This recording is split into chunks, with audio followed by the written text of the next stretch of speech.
Oi, pessoal. Então, eu sou o professor Flávio Villegas, do Departamento de Filosofia da Universidade Federal de Santa Maria, e essa é uma aula para os meus alunos da pós-graduação em Filosofia, do mestrado e doutorado em Filosofia da UFSM. A gente está iniciando uma disciplina sobre desacordos raciais no espaço público contemporâneo brasileiro, especialmente. E nessa disciplina, então, a nossa proposta é analisar uma série de desacordos que têm ocorrido, desacordos não em geral, né, mas um âmbito específico que é no âmbito da discussão racial. Um desses desacordos, como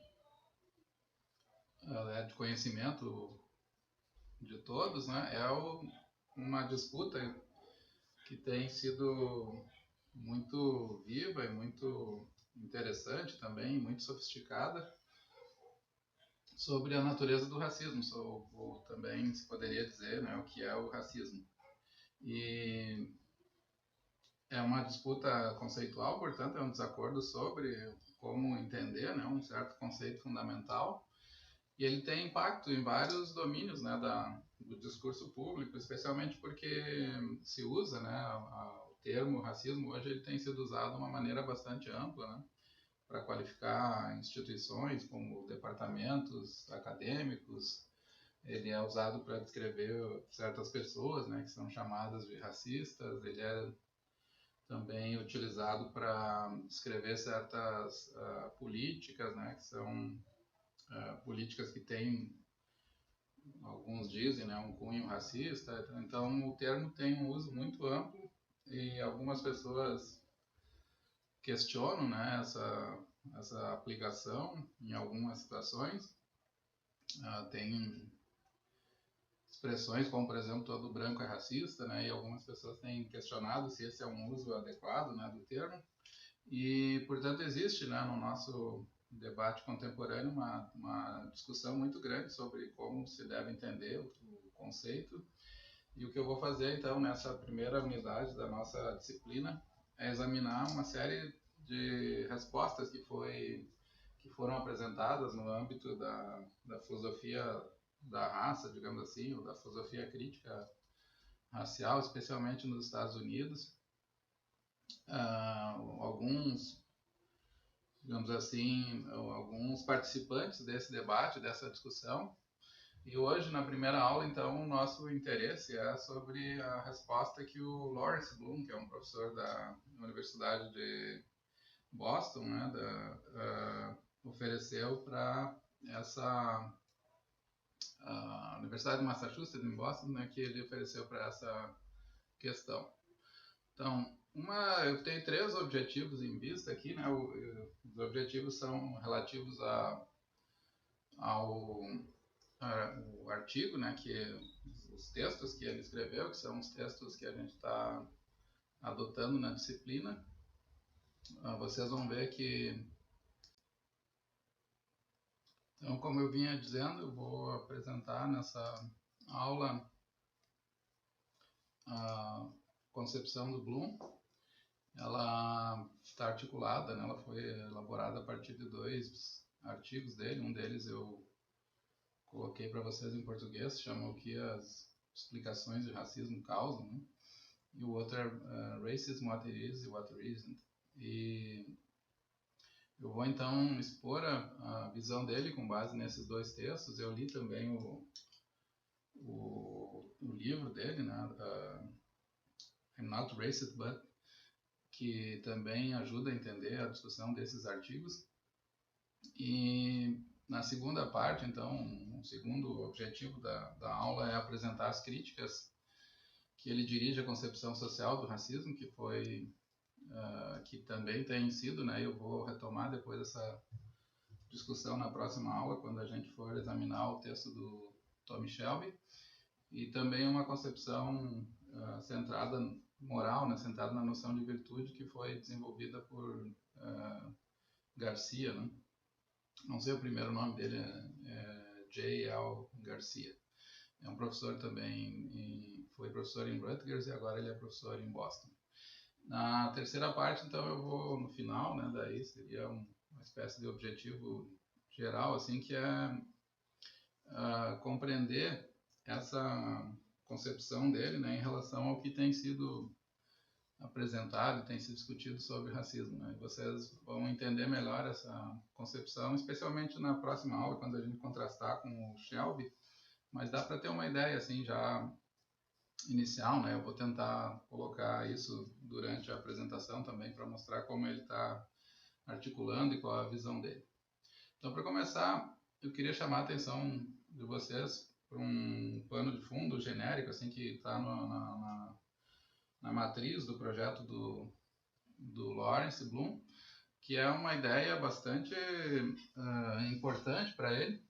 A ideia de que tanto os dois termos principais, né, que nós temos utilizado na discussão contemporânea, nos debates, digamos assim, contemporâneos sobre racismo, são usados, né, com muita frequência. Esses dois termos são racismo e racista, né, mas eles não são os únicos instrumentos, digamos assim, linguísticos que nós temos para qualificar ofensas e males, né, injustiças relacionadas à raça, mas por uma série de fatores, então eles foram assumindo, digamos assim, um papel central, de tal maneira que hoje eles são, digamos assim, os dois conceitos mais comuns, né, e que são usados frequentemente, né, para descrever qualquer dano, né, na arena racial, é descrito, né, como sendo racismo, né? Por exemplo, quando um jornalista faz um comentário, como o Rodrigo Bocardi fez esses dias com um nadador, que ele entendeu, né, ou mal interpretou o nadador do Clube Pinheiros como se fosse um catador de bolinha, né? Um nadador negro. Então esse é um caso que foi descrito como racismo, né? E embora esse tipo de mal-entendido, confusão, ou vocês poderiam dizer um certo racismo estrutural que está implícito no tipo de comentário que ele fez, poderia talvez ser descrito de outro modo, né? Então, mas a gente, pelo menos grande parte das pessoas que descreveram esse caso trataram ele como um caso claro de racismo.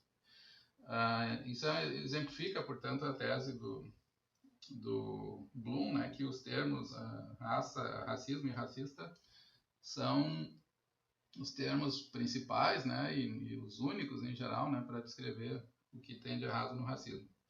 Poderia, né, e ele vai sugerir isso frequentemente, usar um vocabulário um pouco mais nuançado, digamos assim, para descrever ofensas, né, nesse âmbito. Outro ponto, né, também ele diz que a terminologia, então, ela foi reduzida a um único termo.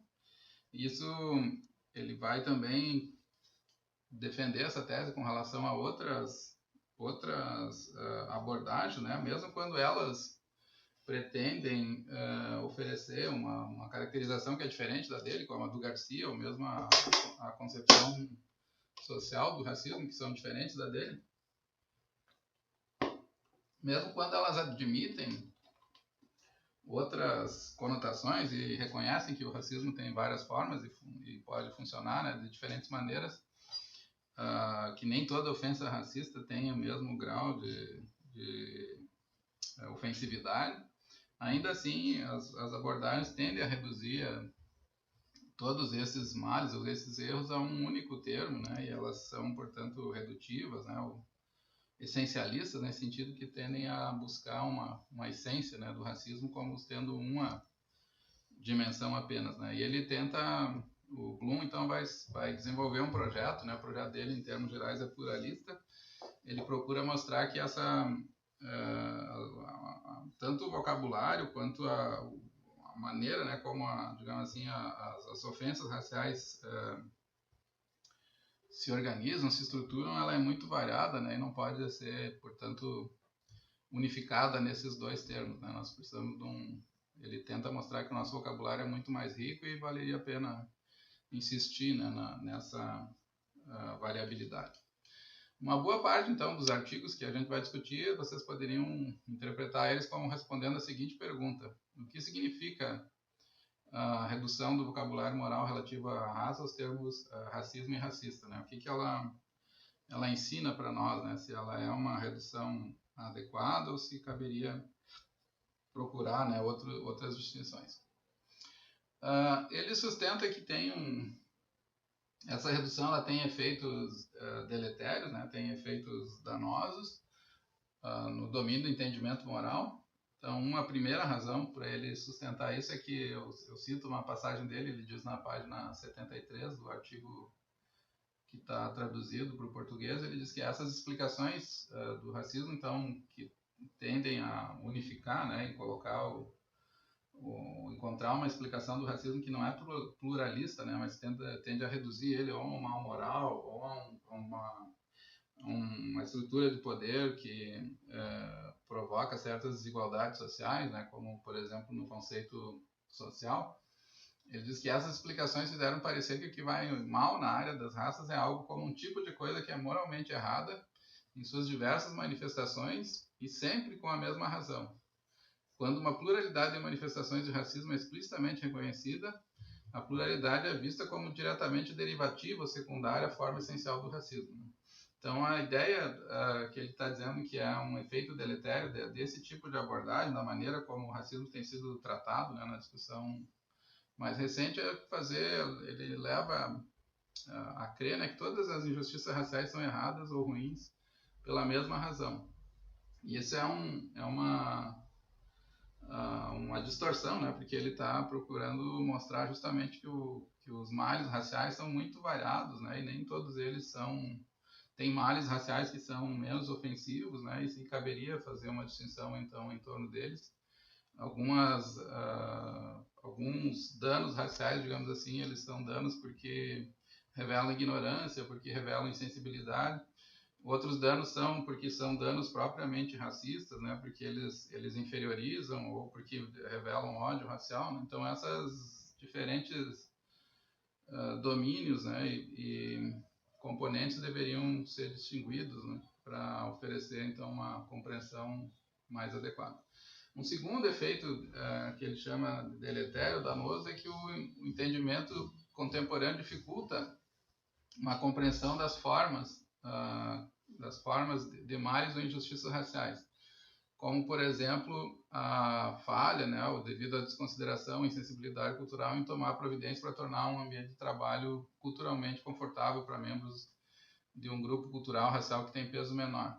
Então, tu tem aqui no primeiro, né, primeiro tipo de efeito é que o que faz algo ser danoso, né, errado ou ruim no âmbito do racismo é sempre explicado com base numa única razão.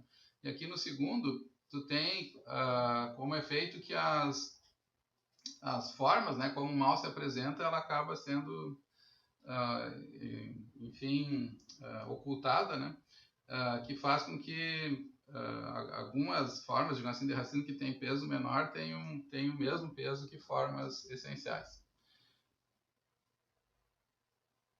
O exagero, por exemplo, né, ele cita aqui, então, nesse caso do efeito deletério, o primeiro exemplo que ele dá é do exagero da significância moral, que digamos assim, tem casos que são inquestionáveis de racismo e esse mesmo tipo de condenação é transferido para casos que tem que o mal racial, digamos assim, é menor. E um outro, então, um efeito deletério de oferecer uma explicação genérica para o racismo que não faça distinções é que ele não permite monitorar essa variação, né, no nosso vocabulário. Um segundo efeito é o bloqueio do opróbrio aos males raciais menores, né? Aqui eu tenho um exemplo para vocês, né? Ele diz assim que se algo não for racismo, né, então não envolve rechaço moral, não envolve opróbrio, não envolve condenação moral de nenhum tipo, né? Então esse também ele considera como sendo um efeito ruim dessa estratégia, né, de tentar explicar o racismo unitariamente. E ele dá uns exemplos, né, de expressões que se usa. Por exemplo, ele não estava sendo racista, mas apenas ignorante, né, como se ser ignorante, né, do ponto de vista racial fosse algo que não merecesse nenhum tipo de condenação, né? Ou também dizer preconceito, não é racismo, né? Como se o preconceito fosse uma coisa assim que não merecesse o mesmo grau de repúdio, né, da parte de pessoas preocupadas com justiça racial, né? Então, para resumir, então, a orientação geral da proposta do Bloom, ele sustenta que existe uma espécie de empobrecimento do nosso vocabulário moral relacionado a questões morais, né, no domínio racial. E esse empobrecimento está vinculado com a ideia de que o racismo tem que ser uma coisa só, e ele dificulta, né, a percepção de vários aspectos da nossa dinâmica, digamos assim, linguística, né, para falar de questões raciais.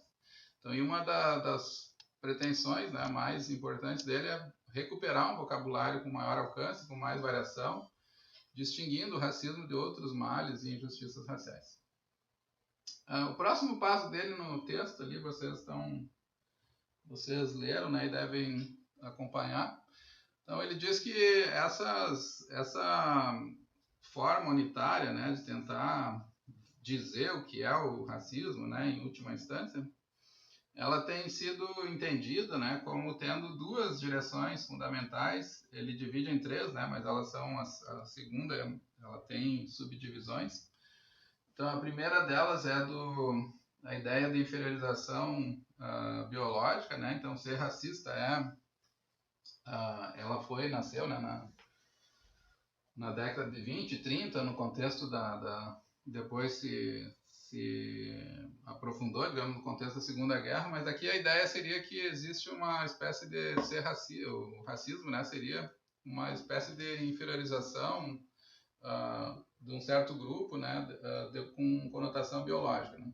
E ele dá como exemplo uma passagem. Ele diz que até hoje existem alguns filósofos, né, que mencionam essa ideia, embora ela não seja comum, mencionam, digamos assim, para dizer, né, como o que seria, né, o racismo. Então, ele cita o Charles Taylor, que aparece aí, né, na foto, o velhinho. Ele diz que os racistas precisam alegar que certas propriedades morais cruciais dos seres humanos são geneticamente determinadas, que algumas raças são menos inteligentes, menos capazes de uma consciência moral superior e coisas assim. Então, essa é uma concepção que tem poucos defensores, mas muita gente ainda enxerga, digamos assim, né, o racismo como uma posição, né, com relação à superioridade racial vinculada ao domínio biológico, né? Alguns seres humanos são melhores do que outros. E uma segundo, né, que eu chamei de segundo, mas ele está dividido em dois conceitos. Ele diz que esse primeiro, biológico, então, o significado biológico do racismo perdeu um pouco do seu papel, né, embora ele apareça, mas tem um segundo que é muito comum, que chama racismo tudo que é ruim no âmbito racial. Então, aconteceu qualquer coisa, assim, sei lá, alguém chega aqui na porta da casa, pergunta pela a minha esposa atende, alguém pergunta pela dona da casa, né? Isso seria um caso de racismo, né?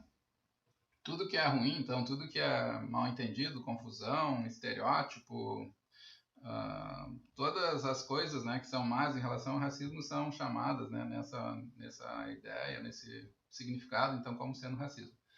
E ele diz que no primeiro sentido não tem distinção quanto à severidade da injustiça moral envolvida, e dá um exemplo. Imaginem que vocês são professores, estão numa sala e estão discutindo algum tema, né, de natureza racial, e imediatamente, digamos assim, o professor olha na direção de um estudante negro esperando que ele opine sobre o assunto, né? Essa é uma visão estereotípica, assim, né, muito comum entre professores, especialmente professores brancos, né, que quando se discute a raça, digamos assim, todo estudante negro tem uma opinião sobre isso, né, mesmo que alguns estudantes não tenham o menor interesse, tenham outros interesses, mas esse é um estereótipo, né, racial. E ele, então aqui nesse primeiro caso, né, o racismo implicaria tratar todas as pessoas,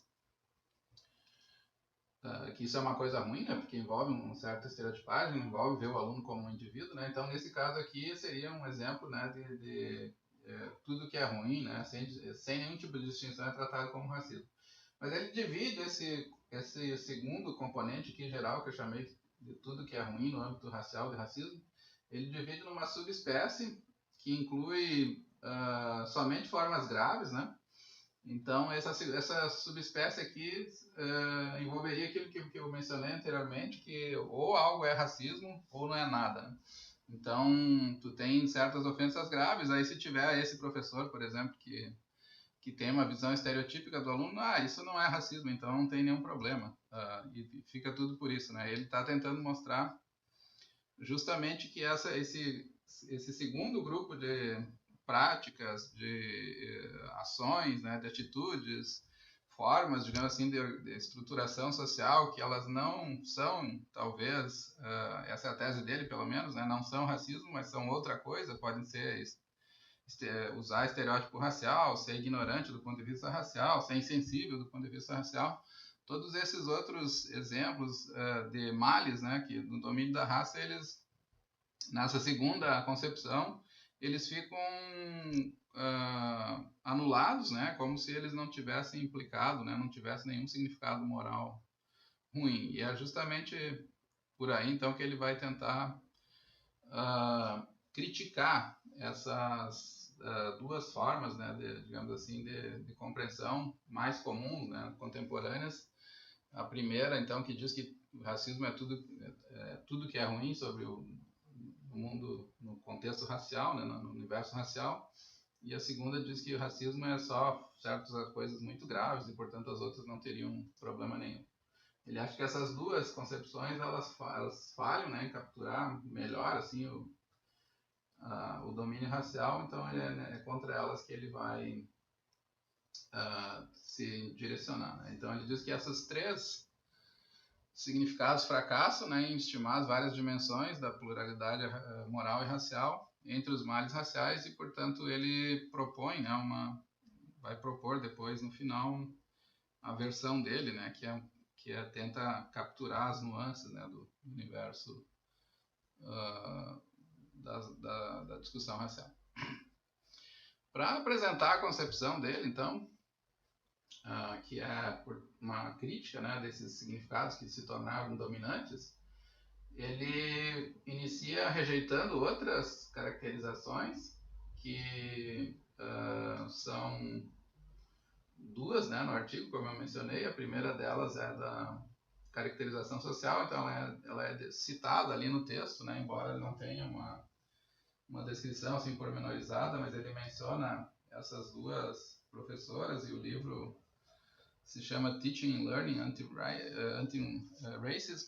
Anti-Racism, que é a Louise Derman Sparks e Carol Brunson Phillips. Elas são professoras de educação, pelo que eu consegui reconhecer. E não interessa aqui tanto para nós, né, o trabalho delas, mas é como ele foi utilizado aqui pelo Bloom, e como ele dá para nós uma ideia assim da oposição, né, de quais abordagens que ele está procurando se afastar. Então, ele está fazendo uma defesa de uma concepção pluralista. Fazer uma defesa de uma concepção pluralista significa, ou também vocês poderiam chamar de uma concepção mista, né, do racismo, porque ele inclui componentes de crença, inclui componentes comportamentais, componentes morais, mas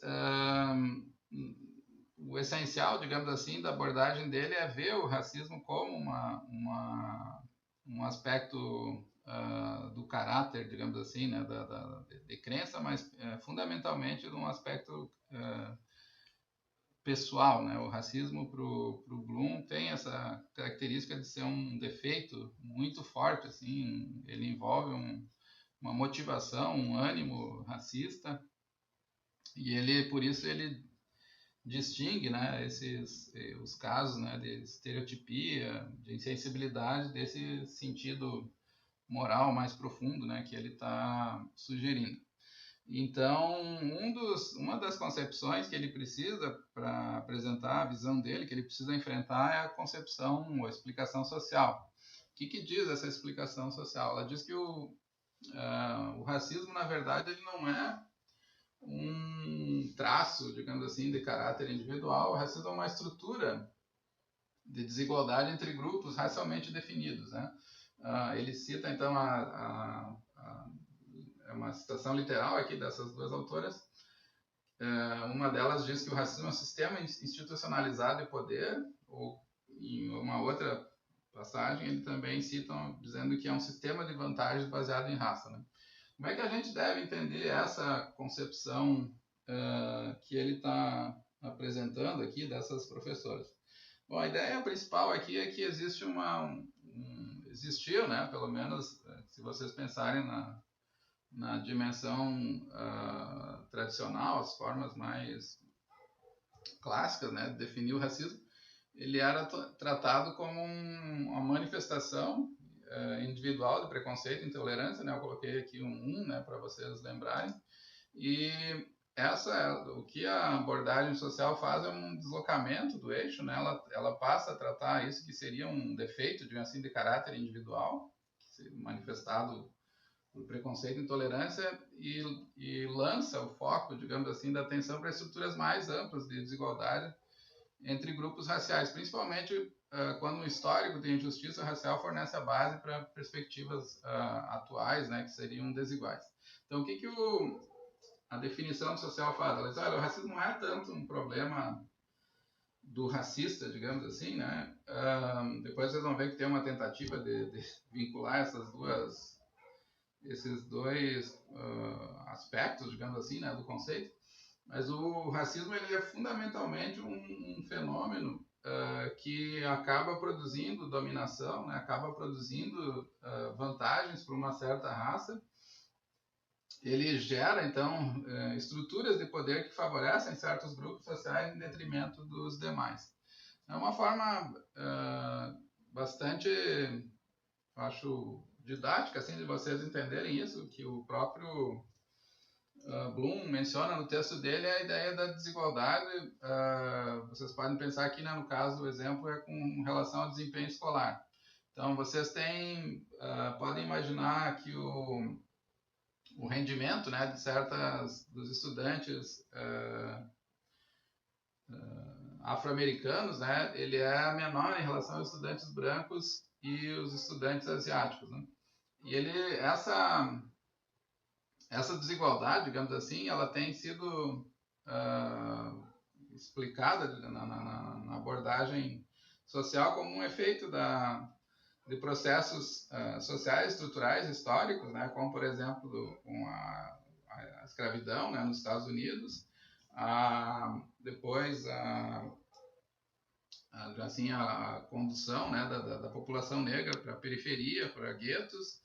Nesses guetos, então, o acesso às escolas, elas são de pior qualidade, então tu cria uma estrutura, digamos assim, de ensino que é inferior e tu acaba, por razões históricas e de estrutura social, os recursos que a sociedade poderia oferecer para os diferentes grupos, eles são distribuídos de maneira desigual, o que acaba gerando desigualdades que são perpetuadas, né, assim, através do tempo, de uma maneira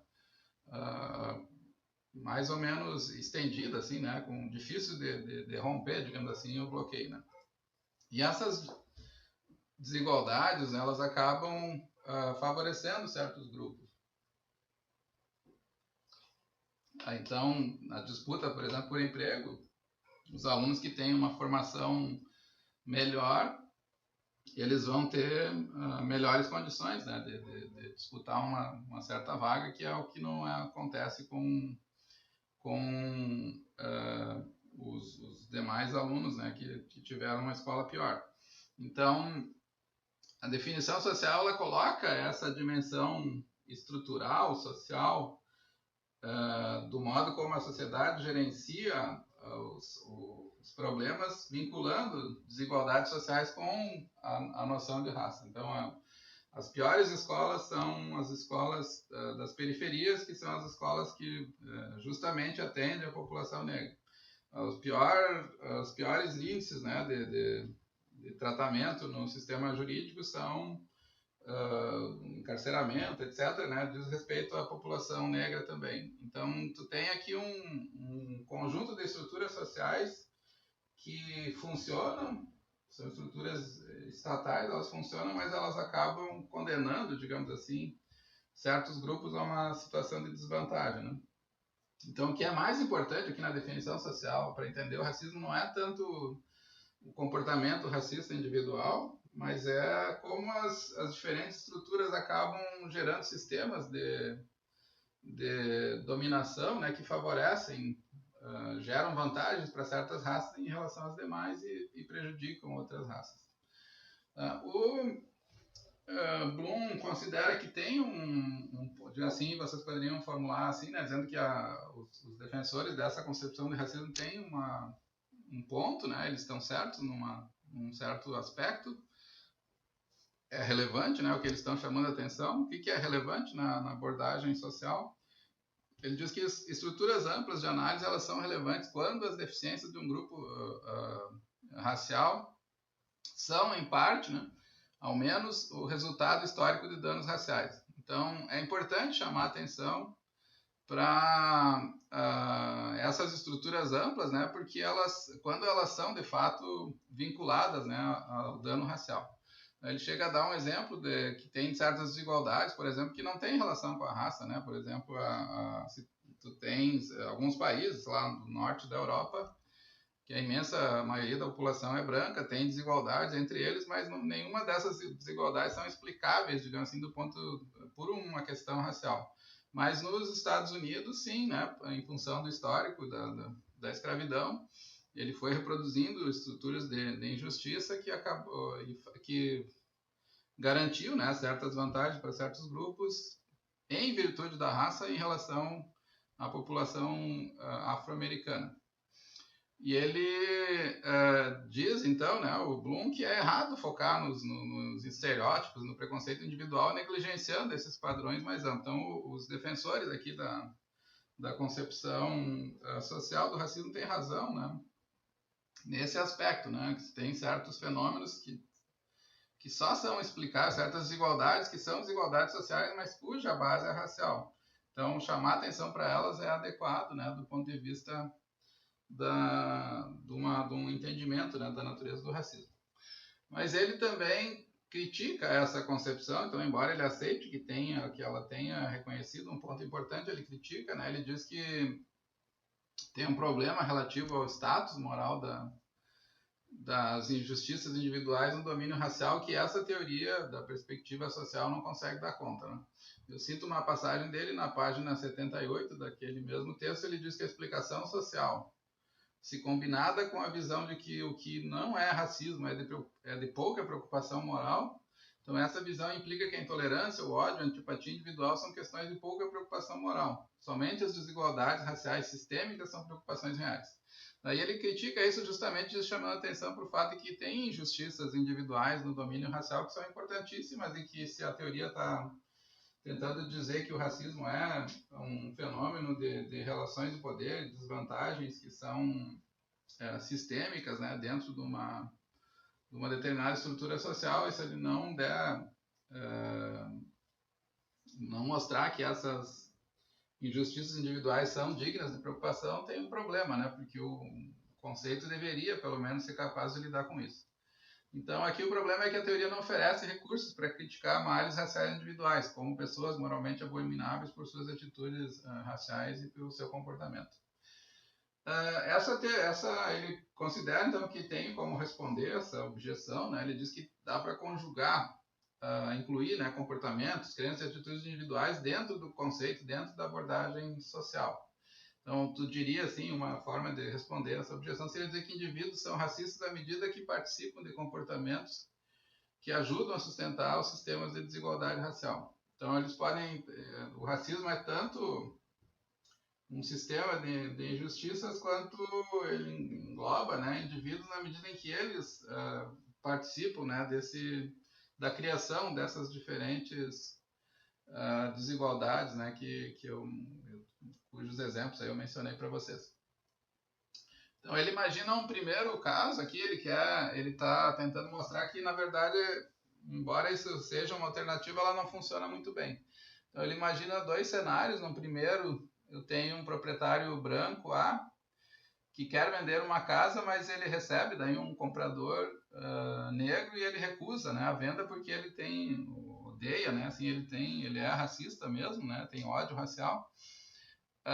Então, nessa descrição aqui, vocês poderiam dizer que o X é racista porque contribui para uma desigualdade racial, que é o que o conceito social pretende, né?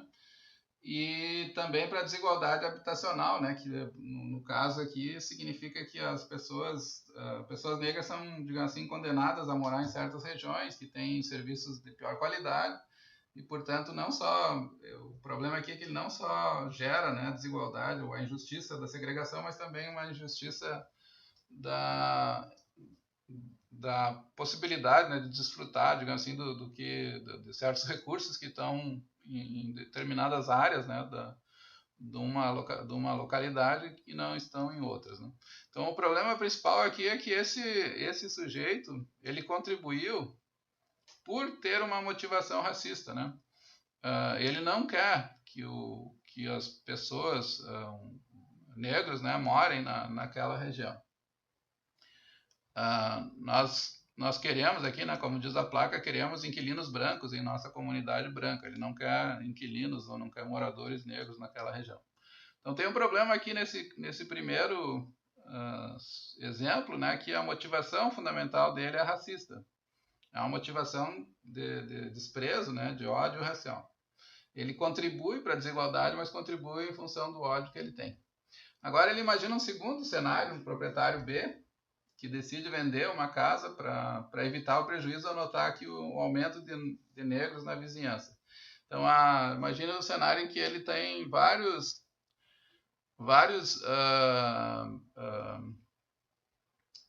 afro-americanos, não sei, afluentes, né, que estão melhorando de vida, estão comprando casa na região. Ele nota que porque o bairro está ficando plurirracial, as casas podem perder valor, algumas pessoas podem achar que aquele bairro não é mais tão bom quanto era, sei lá. E ele decide vender, mas ele não tem nenhum ânimo racial, assim, não tem nenhuma objeção contra as pessoas, né? Ele está simplesmente fazendo uma decisão econômica, digamos assim, né, com base no interesse financeiro dele. Ele não é racista individualmente, mas ele também contribui para uma vizinhança segregada e também contribui para diminuir, né, o valor com propriedades de menor valor para os seus residentes. Nesse caso aqui, a motivação dele é o rendimento, então não é nenhuma motivação do tipo ofensiva, como no primeiro caso. E o que o Bloom considera, então, a respeito desses dois exemplos, é que ambos contribuem para estruturas de desigualdade racial injusta, mas é só o proprietário A que discrimina diretamente as pessoas, enquanto o proprietário B, né, não participa, digamos assim, diretamente de nenhuma discriminação. Ele não age, né, movido por nenhum tipo de desprezo racial. Então, isso quer dizer que na abordagem social, eu teria que dizer que ambos são racistas e são moralmente condenáveis de maneira equivalente. Mas isso não parece intuitivo, né? Parece que o primeiro caso, o proprietário A, ele é muito pior, né, do que o segundo, né? O segundo estava só, digamos assim, pensando, né? Não estava agindo de maneira autointeressada. O primeiro os dois produziam desigualdade, mas no primeiro caso a desigualdade parece ter uma razão, né, muito pior. Então, ele diz assim que, na abordagem social, ambos os sujeitos seriam chamados de racistas e seriam condenáveis na mesma dimensão, embora nas nossas intuições morais isso não pareça ser correto, né? Parece que o segundo é um pouco menos grave, né, do que o primeiro. E um terceiro aqui, ele também é curioso, que ele diz que se tivesse um terceiro, vocês poderiam chamar um proprietário C ali, né? Que ele percebe que o proprietário B está querendo vender a casa dele e não faz nada para evitar, não desencoraja, esse também seria considerado pelo conceito social racista, porque ele contribuiu para a segregação e injustiça e outras injustiças, né? Então, no fim das contas, aqui o que o Bloom está dizendo é que no conceito social, ser racista significa contribuir para a segregação, para injustiças, para a desigualdade. Mesmo que o nosso vocabulário, né, seja bastante mais sutil, muito mais variado, né, tenha muito mais nuances do que o conceito consegue, o conceito social, né, do racismo consegue dar conta, né? Então, ele conclui esse argumento dizendo que a contribuição de estruturas de injustiça não é o único parâmetro para falhas raciais individuais. As pessoas podem falhar, né, individualmente de muitas maneiras. Portanto, quando os defensores do conceito social tentam encaixar as atitudes racistas individuais dentro do conceito, eles não conseguem dar conta dessas variações. Tem muitas maneiras de falhas, né? E nem todas elas são porque a pessoa contribuiu para reproduzir estruturas desiguais. Atos, ele também chama a atenção que tem certos atos que são errados porque normalmente contribuem para estruturas de injustiça, mas também tem outros que são errados porque, do ponto de vista racial, né, condenáveis, por natureza, pelo simples ato, né? O ato racial individual ele pode ser errado sem ser justificado por referência ao impacto num determinado grupo. Pode ser errado, por exemplo, simplesmente ter um ânimos, ter uma motivação racista, mesmo que isso não venha prejudicar ninguém. Então ele chega a discutir, né, o caso do racista impotente, né, que tem um ânimos racial, mas não tem nenhuma capacidade assim, de interferir, de produzir nenhum tipo de dano social. Mas ele considera que esse sujeito também é um exemplo, né, de racismo e, portanto, a teoria deveria dar conta, né, e ela parece não ser capaz de fazer isso. Então, ele também examina uma segunda alternativa, que seria a de inserir o racismo individual na definição social.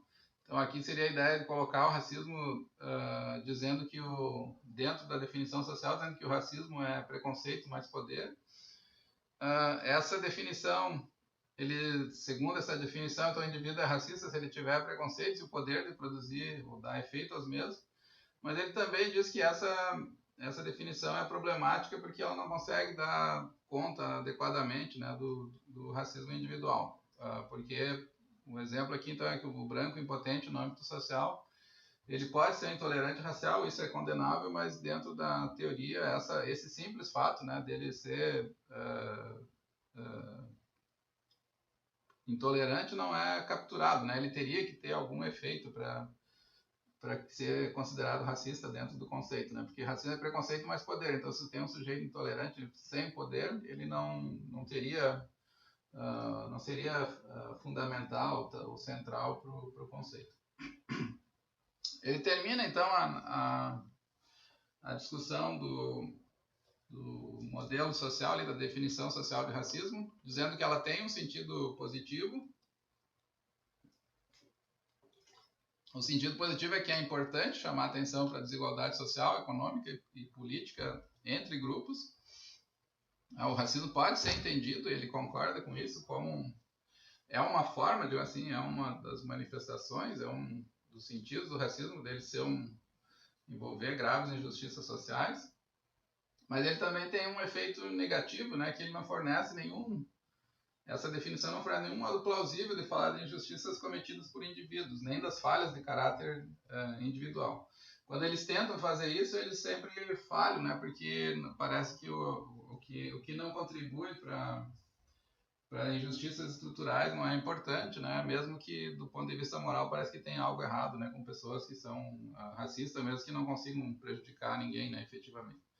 E no próprio fato, né, de ser racista já é condenável, mas a teoria não consegue dar conta desse caso.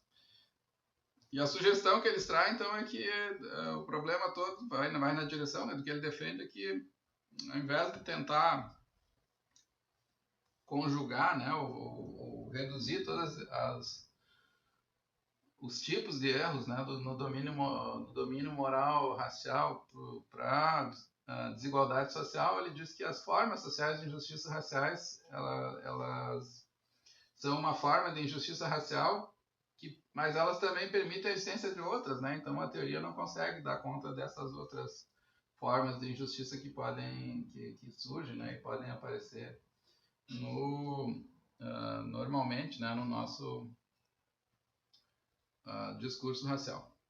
Uma implicação problemática, então, ainda para encerrar essa parte do conceito social, é que ele convida à conclusão que, no final das contas, né, todas as injustiças e disparidades raciais, elas têm a ver com preconceito ou desprezo ou outras atitudes raciais individuais. No fundo, foi porque existia um sistema, né, de segregação, existiu a escravidão, então as pessoas foram racistas, né, em algum momento que essas estruturas nasceram. Mas se o conceito é um conceito social que pretende chamar atenção para essas estruturas e não para os indivíduos, né, parece que tem uma espécie de contradição aqui no conceito social, porque ele chama atenção, né, no fim das contas ele aponta para o sujeito, mas não consegue acomodar, né, o sujeito dentro da descrição. Tá? Então, essa é a parte da discussão do conceito